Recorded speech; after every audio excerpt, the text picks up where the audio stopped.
kardeşimin, odu tacı başımın. Ne güzel gündü bugün, atısı var Hey, koydu kardeşimin, odu tacı başımın. Ne güzel gündü bugün, atısı var yoldaşımın. Koydu kardeşimin, odu tacı başımın. Ne güzel gündü bugün, atısı var. Ona ne vereceğim? Sana ne vereceğim? Sana bu. Sür.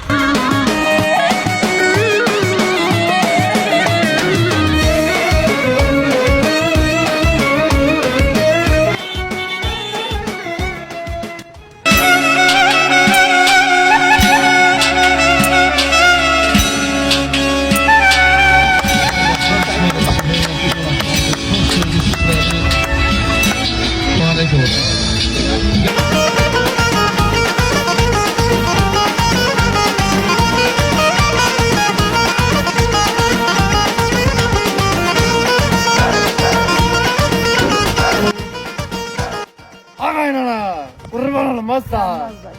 Ha bunlardan mazda gari verdi. Bak kurban oldum. Sana dedim mi kızı diye. Vermedin ben de yaktığını bana kastım.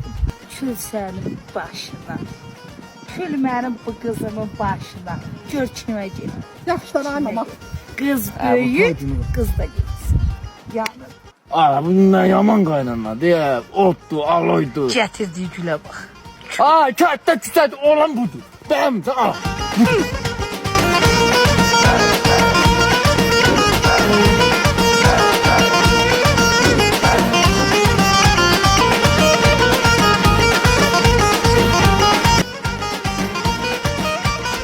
Bu abura tek değil. Gidip lava gibi tüpürü vallahi kıracağım ha. Sağlamışım.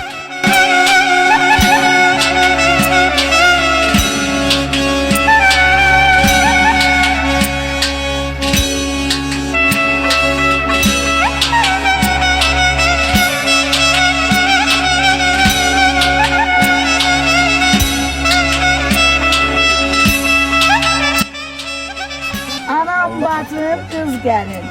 El ayağı düz gəlin. 7 oğul istərəm, bircə dənə qız gəlin. Qız da getsin beləsinə. Sen nerede ötümeliysen evvelesine. Sen de beğenmişsen vermezsin, gelmezsin. Ha. Bax mənim bu qızım var ha, bu mənim evimin tikir. Get, çıx.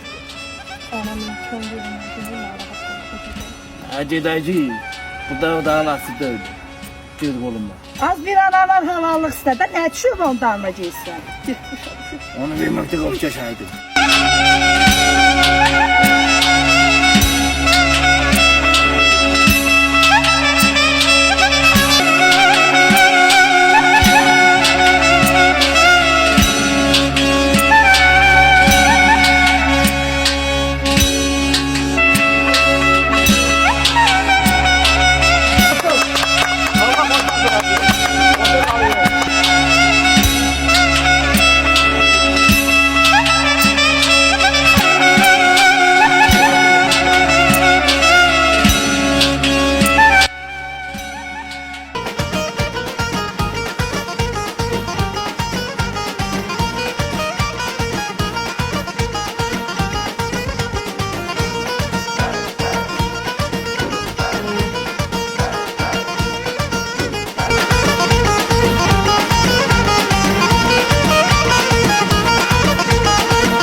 Kardeşim sana təbrik edirəm. Allah xoşbəxt eləsin. Allah sənin bu gününü bizə nəsib elədi. Allah sənin gələn vaxtı inşallah eləsin. Öpürəm qardaşım.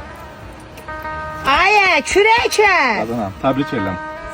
Ayə, kürəkə. Aşağı çok taranmadı. Ha. Bu 50 gətirmişəm.